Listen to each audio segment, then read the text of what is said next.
মানে কি? কোলে তুলেছেন কেন? এত সুন্দর একটা ঘর থাকতে ছাদে ঘুমাতে হবে কেন? বসে থাকতে থাকতে কখন যে চোখ লেগে গেছিল টের পাইনি। আমাকে নামিয়ে দিন। ইফাত ওর কোনো কথাই শুনল না, একেবারে ঘরে এনে বিছানায় শুয়ে দিল। এরপর আলো নিভিয়ে নিজেও এসে ওকে আষ্টি পিষ্টে জড়িয়ে ধরে শুয়ে পড়ল। ঋতু লজ্জিত ভঙ্গিতে বলল, উঠে কেমন করেন? আমি আনইজি ফিল করি। I don't care. ঋতু মুখ ফুসকে বলে ফেলল। আপনি একটু বেশি কি? ঋতু আমতা আমতা করে বলল। মানে বউ পাগলা। ইফাত ওর গলায় নাক ঘষতে ঘষতে বলল, সেটা তো বউ বোঝে না, অহেতুক দূরছাই করে। বলে ইফাত মৃদু হাসল। ঋতু অপ্রস্তুত বোধ করে চোখ নামিয়ে নিল। ঘুমাবো। এভাবেই ঘুমাও। ইফাতের গলার স্বরে কিছু একটা ছিল। ঋতু ওকে নিষেধ করতে পারল না। সে স্পষ্ট অনুভব করতে পারছে ইফাদের গলা কাঁপছে। এরপরেও মানুষটা ওর সাথে কিছুই হয়নি, সর্বদা এমন একটা ভান করছে। একরাশ বিষণ্ণতা ঋতুকে ঘিরে ধরল, অথচ এমন হওয়ার কথা ছিল না। পরদিন অবশ্য বাড়িতে জানাজানি হয়ে গেল ইফাদের চাকরি ছেড়ে দেওয়ার ব্যাপারটা। ইফাদের বাবা রৌফ সাহেব ছেলের কাণ্ডে বেশ হতবাক হলেন। বিদেশ থেকে পড়াশোনা করে ফেরত আসার পর ছেলেকে কত জোর করেছেন ব্যবসায় হাত লাগাও, এখানে স্বাধীন জীবন, পরে অধীনস্থ হয়ে কেন জীবন কাটাতে হবে ইফাত শোনেনি। অনেকটা শখের বশেই কলেজের চাকরিটা নিয়েছিল সে, অন্য কোনো চাকরি এত তো পছন্দ ছিল না। সেই চাকরি ইফাত ছেড়ে দিল, তাও আবার বছর না গড়াতেই। তার মনে নানা প্রশ্নের জন্ম নিল, তবে তিনি তা প্রকাশ করলেন না। নাজিয়াও ছেলের কাজে বেশ চটেছেন, ইফতিও ছেড়েছে ছোট ভাইকে, কিন্তু ইফাত নির্বিকার নিশ্চল থেকেছে। কাউকে তো সে আর বলতে পারে না যে ঝোঁকের বশবর্তী হয়েই চাকরিটা ছেড়ে দিয়েছে, কেননা ঋতু বিশেষ একটা পছন্দ করে না এই চাকরি। মেয়েটা হয়তো মুখে বলেনি ওকে চাকরি ছাড়তে, কিন্তু ও তো এক প্রকার ঋতুকে ভালোবেসেই এই বিসর্জনটা দিয়েছে। ইফাত দীর্ঘশ্বাস ফেলল। না, বড্ড বাচ্চামো হয়ে গেল ব্যাপারটা। এদিকে ইফাদের কাণ্ড আর বাড়ির সবার চোটপাট দেখে ভীষণ অভিমানে বুক ভারী হলো ঋতুর। এসব যে ওর কথাই কষ্ট পেয়েই করেছে অঙ্ক স্যার, তা কাল রাতে না বুঝলেও দিনের আলোতে ঠিকই বুঝেছে। ইফাত আসতেই তাই ফুঁসে উঠল ঋতু। আপনি কিন্তু কাজটা ঠিক করেননি স্যার, একদম না। আমি আবার কি করলাম? আপনি কাল রাতে আমাকে মিথ্যে বলেছেন। আসলে আপনি আমার জন্যই চাকরিটা ছেড়েছেন। মোটেও না। আপনাকে মিথ্যে বলা মানায় না। আমাকে বিভ্রান্তিতে ফেলবেন না। আমি জানি মিথ্যে নয়। আমি আপনাকে ইন্ডিকেট আমি আপনাকে ইন্ডিকেট করে কিছু বলিনি। শিক্ষকতা করে এমন পাত্র পছন্দ নয়, তাই বলে। ইফাত চোখ দুটো বুঝে নিজেকে সামলে নিল। অহেতুক নিজেকে দোষারোপ করো না। আমি নিজেকে ক্ষমাও করতে পারবো না। ইফাত অপ্রস্তুত বোধ করল। বিষয়টা এত জটিল হয়ে গেল কেন, এরকমটা তো ভাবিনি। ঋতু বলল, আপনি আসলেই নিজের জন্য সব কিছু করেন। নিজের খেয়াল খুশি মতো চলেন, কারো কথা ভাবেন না। ইফাত ওর দিকে হাঁ করে তাকিয়ে রইল। এত ভালোবাসার এই ফল? এত অবলীলের শক্ত কথাগুলো ঋতু কিভাবে বলে দিতে পারলো? না হয় খামখেয়ালি করে চাকরিটা সে ছেড়েই দিয়েছে, তাই বলে এত কথা শোনাবে? আমি সবার কথাই ভাবি ঋতু। জি না, আপনি নিজের কথা বেশি ভাবেন, তাই তো চাকরি ছাড়ার আগে আমাকেও বলেননি। সরি। সরি বললেই 7 খুন মাফ হয়ে যায় না। সব তো চাইলেই পেয়ে যান। কারো বারণ টারণ শোনার অভ্যাস নেই তো, তাই নিজের খেয়াল খুশি মতো চলেন। এই ধরনের মেরুদণ্ডহীন লোককে আমি বড্ড অপছন্দ করি। ঋতু বলেই থেমে গেল। মুখ তুলে চেয়ে দেখল ইফাত জল জলে চোখ মুখ নিয়ে ওর দিকে অবিশ্বাসের দৃষ্টি নিয়ে তাকিয়ে আছে। গম্ভীর মুখে শুধালো, আমি মেরুদণ্ডহীন? সরি, আমি সেটা বলিনি। রাগের সময় মনের কথাগুলোই মুখ দিয়ে বেরিয়ে আসে। ঋতু মাথা নিচু করে ফেলল।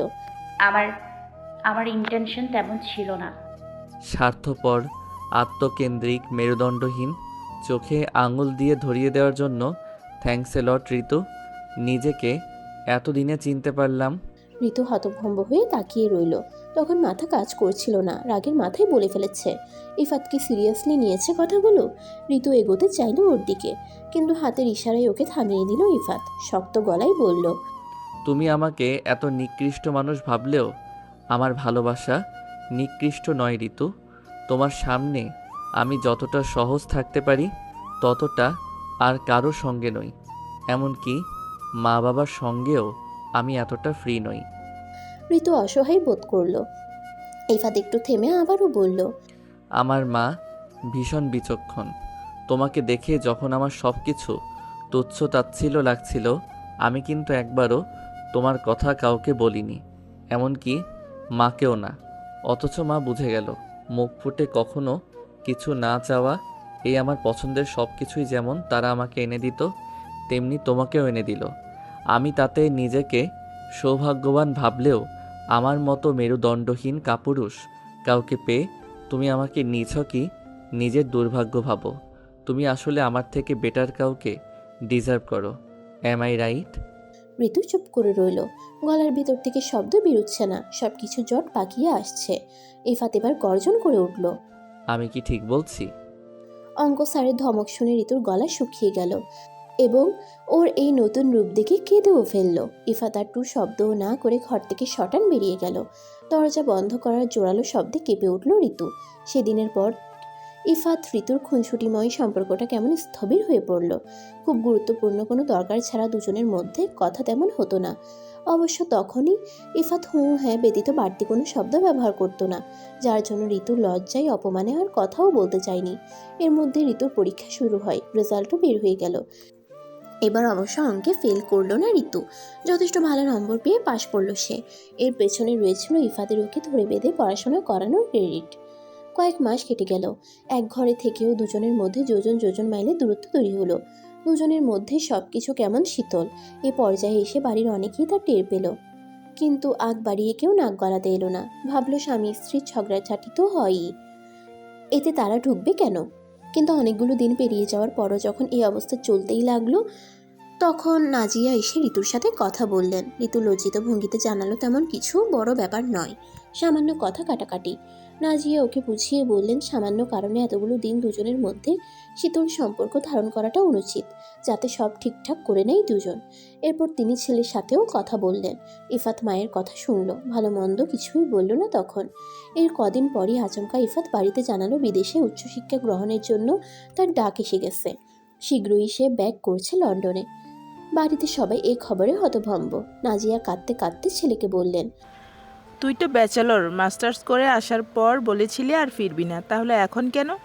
ফিরেছিলাম, তবে নিজেকে যোগ্য করে ফিরতে পারিনি। এবার যাব নিজের মেরুদণ্ড ঠিক করতে, নিজেকে সুযোগ্য করে গড়ে তুলতে। আর ঋতু? জিজ্ঞেস করো কি চাই? যেটা চাই সেটাই হবে। তোর বউ, তুই জিজ্ঞেস কর।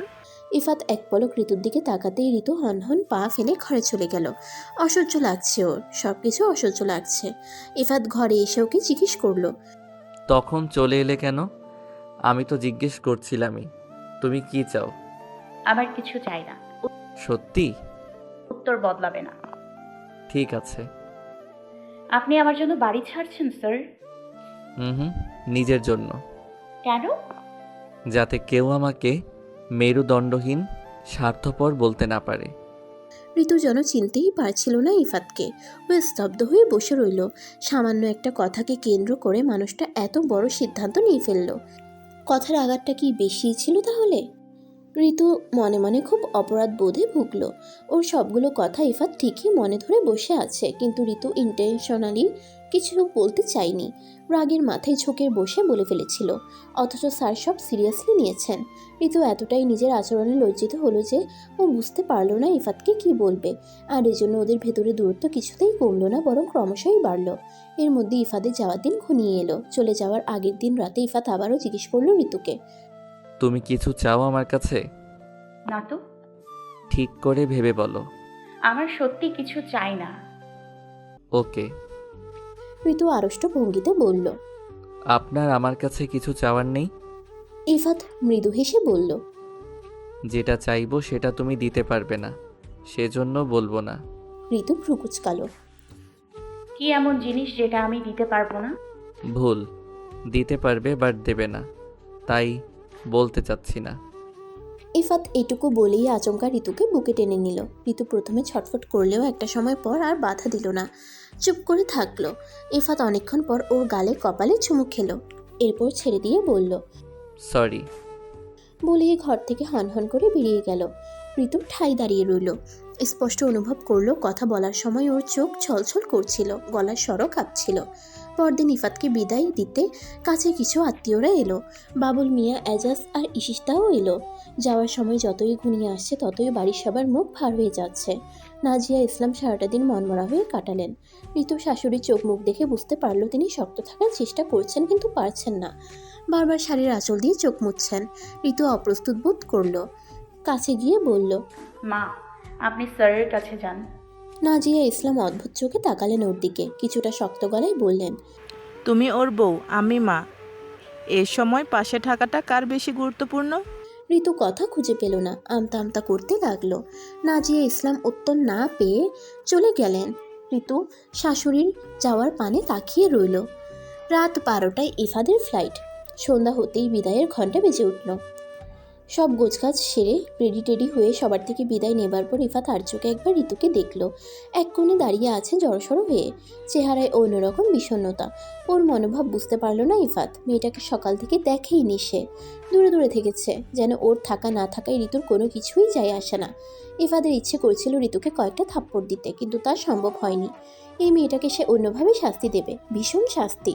তবে এটা আদৌ শাস্তি হবে কিনা ঋতুর জন্য তা জানে না। ইফাত দীর্ঘশ্বাস ফেলল। সে ঋতুকে কিছুই বলল না, শুধুমাত্র আসছি শব্দটি ছাড়া। ঋতু ভেবেছিল ইফাত যাবার সময় ওকে অন্তত কিছু হলেও বলবে, কিন্তু সেটা হয়নি দেখে ও ভীষণ আশ্চর্য হলো। কোনো স্বামী তার দীর্ঘ বিদায়ে বউয়ের কাছ থেকে এভাবে বিদায় নেয় জানা ছিল না ওর। ইফাদের সাথে তোফ আর রমি গেল, আর কাউকে নিল না ইফাত। এয়ারপোর্টের উদ্দেশ্যে ওদের গাড়িটা রওনা হবার পর হঠাৎই ঋতু দাঁড়িয়ে থাকতে কষ্ট হচ্ছিল, তাই সবার অগোচরে নিজের ঘরে চলে গেল। ও এই সমস্ত ব্যাপারটাই লক্ষ্য করলো ঈশিতা। ইফাদের ওরকম মনমরা আচরণ, বোনকে অমন নির্লিপ্ত দেখে ভেতরে ভেতরে ওর চিন্তা এবং সন্দেহ দুটোই হলো। বাবুল মিয়া আর এজাজ কিছুতেই থাকলেন না, না খেয়েই তারা চলে গেলেন। ঈশিতা রয়ে গেল। নাজিয়া ইসলাম জোর করে রেখে দিলেন। তাছাড়া কিছু মেহমানও ছিল বাড়িতে। সকলের জন্য রাতের খাবারের তৈরি করা হচ্ছে। নাজিয়া ইসলাম বাড়ির বড় বউ, সেই হিসেবে বেশিরভাগ দায়িত্বও তাকে পালন করতে হয়। ছেলের বিদায়ে তার মন ভালো নেই একদম। চুপচাপ অশ্রু ঝরাচ্ছেন আর রান্না সামলাচ্ছেন। জায়েরা অবশ্য তার মন বুঝে তাকে বিশ্রাম নিতে বলেছিলেন, তিনি শোনেননি। ঋতুর ভীষণ খারাপ লাগছিল শাশুড়ির জন্য। ও গিয়ে সান্ত্বনার সুরে বলল, আপনি গিয়ে রেস্ট নিন মা, আমি রান্নাটা দেখছি। নাজিয়া ইসলাম অনেকটা শক্ত স্বরেই বললেন। কেন? ঋতু থতমত খেলো। আপনি তো কষ্ট পাচ্ছেন, তাই বলছি। নাজিয়া জিজ্ঞেস করলেন, কেন তুমি পাচ্ছ না? যে মানে নাজিয়া ইসলাম হতাশার শ্বাস ফেললেন। ঋতু অবাক হলো। এভাবে কেন বলছেন মা? যদি আমার জায়গায় থাকতে তাহলে বুঝতে পারতে। আমার কথা শুনিনি, অথচ তুমি চাইলে আমার ছেলেকে আটকাতে পারতে, কিন্তু তুমি সেটাও বোঝার চেষ্টা করোনি। ঋতু ভাঙা স্বরে বলল, আমি কি করতাম? উনি তো হায়ার স্টাডিজের জন্য যাচ্ছেন, আমাকে আগে বলেননি, তাহলে হয়তো। নাজিয়া ইসলাম অভিযোগের সুরে বললেন, তুমি নিজে থেকে জানতে চেষ্টা করেছিলে? করনি। ইফাত মুখ চোরা গোছের, ওর কথা সব ওর মধ্যেই থাকে, নিজে থেকে আমাদের কিছু বলে না। কষ্ট পেলেও হাসি মুখ করে বসে থাকবে। সে নিজে কষ্ট পায় কিন্তু অন্যকে হাসি খুশি রাখার চেষ্টা করে। তার উদাহরণ কিন্তু তোমাদের বিয়েটাই। তুমি যাতে বিয়ের খবরে নাওয়া খাওয়া ভুলে না যাও, তাই বিয়েটাকেও তোমাকে না জানিয়ে করতে চেয়েছিল। তুমি আমার ছেলেটাকে ভুল বুঝলে, অবশ্য তা স্বাভাবিকই। ঋতু ছলছল চোখে তাকালো। মুখে কোনো রা নেই। শাশুড়ির মুখ থেকে কথাগুলো শুনে ওর কষ্ট হচ্ছে। নাজিয়া ইসলাম ওর কাঁধে হাত রেখে বললেন, শোনো মা, ছেলেটার মুখের দিকে তাকিয়ে তোমাকে কিছু বলি না। শখের বউ তুমি তার, আমাদেরও সবার পছন্দের, কিন্তু আজ বাধ্য হচ্ছি বলতে। যত্ন ছাড়া এতটা গা ছাড়া ভাব থাকলে কোনো সম্পর্কই টেকে না। নাজিয়া ইসলাম আর কিছু বলল না। শাশুড়ি কখনো ওর সাথে এত শক্তভাবে কথা বলেনি, আজ প্রথম বলেছে। ঋতুর খারাপ লাগলো ভীষণ। ঘুমাতে যাওয়ার পর অদ্ভুতভাবে ইফাতকে ঋতু খুব বেশি মিস করতে লাগলো। এতদিন যে মানুষটা পাশে শুয়ে ঘুমাতো সে নেই, থাকবে না ভেবেই ঋতুর বুক জ্বালাপোড়া করতে লাগলো। সেদিন রাতটা ঋতুর কাটলো নিশ্চুপে চোখে জল ফেলতে ফেলতে। পরদিন সকালটাও শুরু হলো বিষণ্ণতার সাথে। নাস্তা করতে গিয়ে কিছুই মুখে তুলতে পারলো না এক প্রকার। রুফি আর অমি মজা নিতে লাগলে ইফতি ওদের ধমকে উঠল। ঋতু বিষণ্ণ ভঙ্গিতে দিন কাটালো। অমি জানালো ইফাত টেক্সট করে জানিয়েছে সে সুস্থভাবেই লন্ডনে পৌঁছাতে পেরেছে। বাড়ির সবাই স্বস্তি পেল খবরটাই। রাতে তৌফের ফোনে কল এলো ইফাদের। ছোট বড় সকলের সাথেই ও ভিডিও কলে কথা বলল। ঋতু উৎকণ্ঠিত মনে বসে রইল, ওদের কথা শুনল। অবাক হলো তখন যখন দেখলো ইফাত একবারও ওর সাথে কথা বলা দূর, ওর সম্বন্ধে কাউকে কিছু জিজ্ঞেসও করলো না। তো অমিরাই ভাবি ভাবি করে ইফাদের মাথা খেলো। নিজ থেকে ওরা ঋতুর আপডেট জানালো, কিন্তু ঋতুর মনে হলো ইফাত তাতে খুব একটা আগ্রহ দেখালো না, বরং কথার মাঝখানেই ব্যস্ততা দেখিয়ে ফোন রেখে দিল। ঋতু বিশ্বাসই করতে পারছিল না ইফাত এরকম কিছু করেছে। এত খারাপ লাগলো ব্যাপারটাই যে ওর চোখ দুটো ছলছল করে উঠল। এতটা নিষ্ঠুর অঙ্ক স্যার বকিয়ে ভুলে গেল। দেখতে দেখতে 5 দিন কেটে গেল। ঈশিতা আজ চলে যাবে। এই কটা দিন পরিস্থিতি বিবেচনা করে ঋতু আর ইফাদের সম্পর্কের শীতল ব্যাপারটা ধরতে পেরেছে ঈশিতা। আর এতে যে নিজের বোনের অবদানই বেশি তাও বুঝেছে সে। ঋতুকে একা পেতেই ঈশিতা তাই চেপে ধরলো ওকে সব বলার জন্য। ঋতু ভোরকে গিয়ে প্রথমে কিছু বলতে চাইছিল না, কিন্তু বোনের চাপাচাপিতেই এক পর্যায়ে সব বলতে বাধ্য হলো ও। ঈশিতা রেগে প্রথমে ওকে একটা চড় মারলো, এরপর কথা শোনালো প্রচুর। এই 5 দিনে একবারও ইফাত ওর সাথে কথা বলতে চায়নি, না নিজে থেকে কিছু জানতে চেয়েছে। এসব নিয়েই মন বিধ্বস্ত হয়ে আছে ঋতুর। তার উপর বোনের কথাগুলো শুনে ওর বুক ভেঙে চুরে আসছে। ও থমথমে গলায় ঈশিতাকে বলল, আমি বুঝিনি আপু যে স্যার এত সিরিয়াসলি নেবে সব কিছু। ঈশিতা তড়াক করে ওর গাল চেপে ধরলো। ওহ, তুমি তো কচি খুকি, কিছুই বোঝো না। বিবাহিতা হইয়াও স্বামী সংসার বোঝে না, তাই না? ঋতু কোকাতে কোকাতে বলল, আপু লাগছে। লাগো, এতদিন জামাই তোষামত কইরাও যখন তোর মতো ফিট খাওয়ানোর মন পাই নাই, তোর লাগাই উচিত। আপু ঈশিতা কটমট করে বলল, চুপ, কিসের আপু? হ্যাঁ, কিসের আপু? ন্যাকা ষষ্ঠী কোথাকার। এই তোর কি আছে রে? কিসের জোরে তুই আমাকে দেমাক দেখাস? শাশুড়ি আর বোনের আচরণ দেখে মনে হচ্ছে ও বড়সড় কোনো অপরাধ করে ফেলেছে। অবশ্য অপরাধ তো ও করেছেই। ঋতু ধরা গলায় বলল। আমি এত ভেবেচিন্তে বলিনি। ঈশিতা খ্যাপাটে সুরে বলল, আহ, ভেবেচিন্তে বলিনি। ন্যাকা, তুই কি ভাবস তুই রাজরানী? আসলেই এত ভালো বর ডিজার্ভ করস না। তাছাড়া যদি কম্পেয়ার করতে যাস তাইলে দেখবি তুই ওদের থেকে কতটুকু পিছায় আসিস। সেই তোর জন্য একটা ছেলে চাকরি ছাড়লো, দেশ ছাড়লো, আর তুই সাদাসিধে সাইজে থাকোস। মিডল ক্লাস ফ্যামিলি থেকে উঠে আসা তুই তোর বরকে কিভাবে অপমানিত করস আমার মাথায় আসে না। অকাট্য সত্য কথাগুলো শুনে ঋতু লজ্জাবোধ প্রখর হলো। ও মাথা নিচু করে ফেলল। ওকে চুপ দেখে ঈশিতা আবারও তেড়ে মেরে বলল, ইফাত যা করছে একদম ঠিক করছে। ওরই বা এত কিসের ঠেকা তোর হাতে পায়ে ধরে রাখবার? ও আরও ভালো অপশন পাইয়া যাইব, তোর চেয়ে শতগুণে ভালো এমন কাউরে।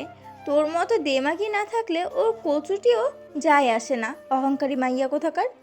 ঋতু ভাঙা গলায় অসহায় চোখে তাকালো। তুমি আমাকে ভুল বুঝছো আপু, সত্যি আমি ওনাকে অসম্মান করার জন্য বলিনি।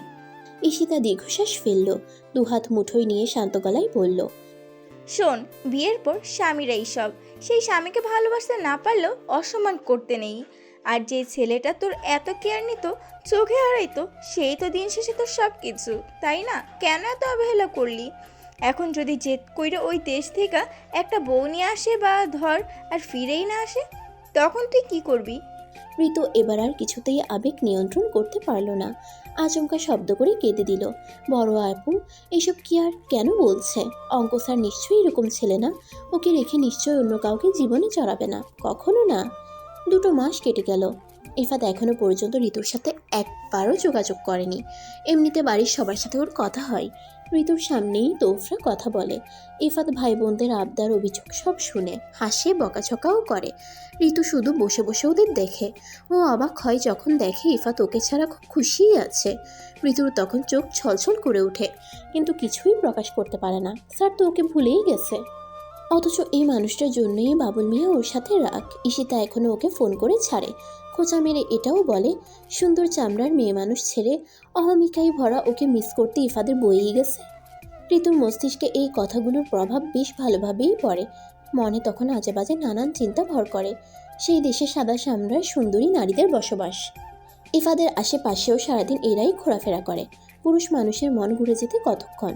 হয়তো ইফাত ঋতুর থেকে অবহেলা পেয়ে পেয়ে এতটাই বদলে গেছে যে এখন আর ওকে মনেই পড়ে না। নয়তো যেই মানুষটা ওকে নিয়ে এতটাই সিরিয়াস ছিল, যে মানুষটা খুব তুচ্ছ তুচ্ছ কারণে ওর জন্য জ্বর বাঁধিয়ে ফেলতো, সেই একই মানুষটা এতদিনেও কেন একবার খোঁজ নেয়নি ওর? ঋতু ভেবে পায় না। খালি ঘরটার দিকে তাকালে কষ্টে বুক ফেটে যায় ওর।